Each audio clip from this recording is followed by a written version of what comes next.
Greetings, this is Eduardo Jambo. Today I'm going to review the Apache software license. So specifically, it's actually Apache license 2.0. It's a very popular and well-respected open source license.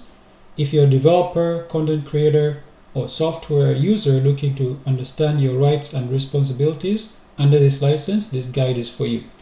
The Apache license is used by major projects such as the Apache HTTP server, Android, and many tools from Google and Facebook. It's a permissive license, meaning it gives users a lot of freedom without forcing them to make their own software open source. Let's break it down in simple terms. So what is the Apache license? As I said before, it's actually Apache license 2.0. It's an open source license created by the Apache Software Foundation, that's ASF. It allows you to use the software for personal, educational, or commercial purposes. You can modify the source code. You can distribute the original or modified software. You can include the code in proprietary, that's closed source projects. The only major requirement is attribution, license inclusion, and the disclosure of the changes. So as you see here, it's free to use. That means you can use the software for any purpose without paying any royalties. You can modify it. You can change the source as you see fit. You can distribute the software with or without changes. However, you must include the Apache license in your project, and you must credit the original authors. And the good thing is it also there's a patent grant, which means that it gives you rights to use any patents held by the contributors.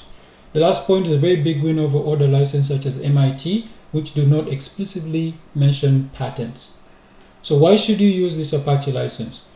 Well, if you want to release open source software that allows it to be used in closed source or commercial products, you care about patent protection, and you want a license that is enterprise friendly and compatible with global legal systems. So I do have a sample of the Apache license here. It can get a little bit long, that's why you see I have it here where you scroll down. You can actually read about it here. So I said this is just a quick summary. I don't want to take this too long, but as you can see, it has there are 9 parts and an appendix as well.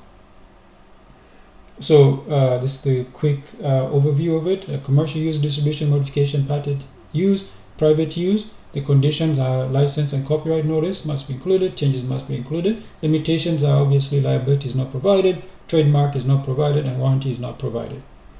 That's part of course on open source licenses. Alright, now I do have the Apache Foundation website here. And as you can see here, we're not going to talk about the foundation. We'll just care about the projects that actually use this license.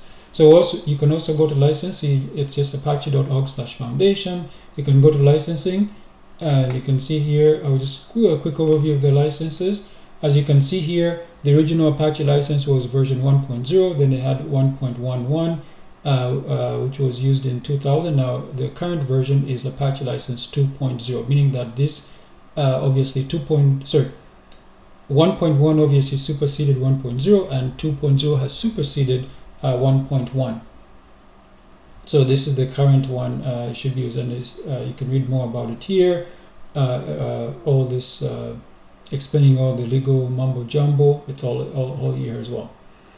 Okay, so some of the projects that actually use the Apache license, and also the Apache Foundation infrastructure here. So take a look at some lists here. As you can see here, they always have the Apache name in them. Some of this might be familiar to you guys. For example, we go down here. There's Ant. There's I'm just going through very quickly here. Some will be more popular than others. I mean, more well known than others. I don't mean to disparage their popularity. For example, there's Commons. I remember when I used to do Java, especially Android, the Commons was always coming up there a lot. And as you can see, there's a lot of Commons. Cordova. This used to be originally called PhoneGap. That's all Cordova. So I'll take a look at that one. This is maintained by Apache, the Apache Foundation. Derby, this is a database. This one I've heard of or more familiar with. It doesn't mean I haven't heard of the others. I most likely have. I said I'm just going down really quickly, just eye-opening. What else here? Groovy. HTTP server. This is very popular, and I still use this for all my servers. I'm still using Apache, even locally when I do testing. I do use the HTTP server. What else is here? There's quite a lot. I'm not most likely not giving this justice as well. Oh yeah, log4j. Let's take a look at that one. And obviously the others which are not necessarily here in the in this list, meaning that they're maintained by different parties. And mod underscore FTP, mod underscore Perl. This one I do use as well. NetBeans. This is my preferred IDE as of 2025, time of this recording. OpenOffice. This was openoffice.org, and then it was donated to Apache by Oracle when they bought Sun. What else is here? As I said, there's quite you see these are also projects which are maintained by or infrastructured by the Apache Foundation. As you can see, there are a lot of them here. I'm just going this really quickly. Tomcat, the Tomcat here. Oops, Tomcat, and then the Enterprise Tom. So again here. Yeah. So I said there's a lot here, and these are the only ones I'm saying. There are other projects which you also use. For example, Android open source one is under the Apache license. Meta also does some of the projects on the Apache license, not all of them, but that's all they do. So if you go look, some of the projects we've opened up here, for example, this one, the Cordova. Remember I told you this used to be called PhoneGap. This allows you to create multi-platform apps just using web technologies. It will do the heavy lifting for you. For example, if you're on Android or iOS, it will do that for you. Meaning you don't have to write, you can just use HTML5. So that's the Cordova project. This one is a database, it's called Derby, and it has dedicated website. If you see here, apache.org, Derby. So I apologize for not going to the Cordova one. Those obviously has a dedicated site as well. And then here, oops, I'll close the Derby one.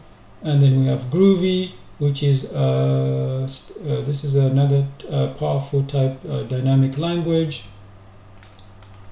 We have the HTTP server. So this one is managed by the Apache HTTP server committee. So this one, as I said, this powers a lot of websites. And the current version, as you can see, is 2.4.65 as of 2025, July the 23rd, and the 2.4 series. And this is log4j, which is a efficient logging API and backend for Java. You might see this in your if you ever have some Java projects. You see that one. NetBeans, I said I do use this one. You see it has its own site. That one is also managed by the Apache NetBeans committee. So you see it has its own site here. I do use this one. I'm currently using version 26. I'll do a review of current 27 when I upgrade, most likely later this month or very early next month. It's an IDE, meaning integrated development environment.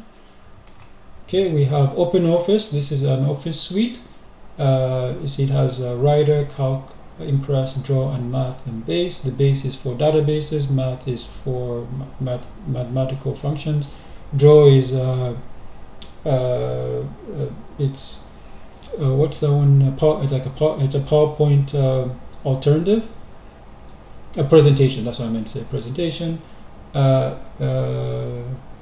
I made a mistake. Impress is the PowerPoint for presentations. Draw is for drawing. It also has a vector. I think it's a vector draw, similar to Inkscape. Obviously, it has less features, and Inkscape is more full-featured. Calc is obviously the spreadsheet, so that would be Excel. And then Writer is obviously the WordPress, so that would be like Microsoft Word equivalent.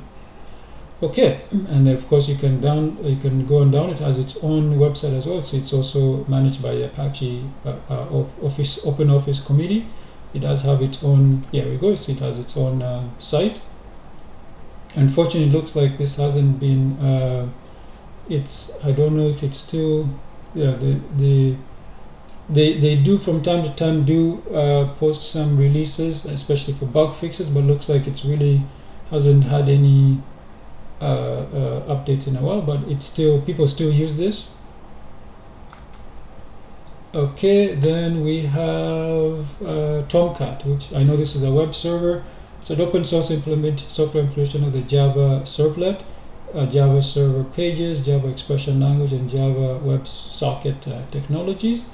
So this one is also pretty popular. At least it used to be when I was doing a lot of Java stuff back in the day.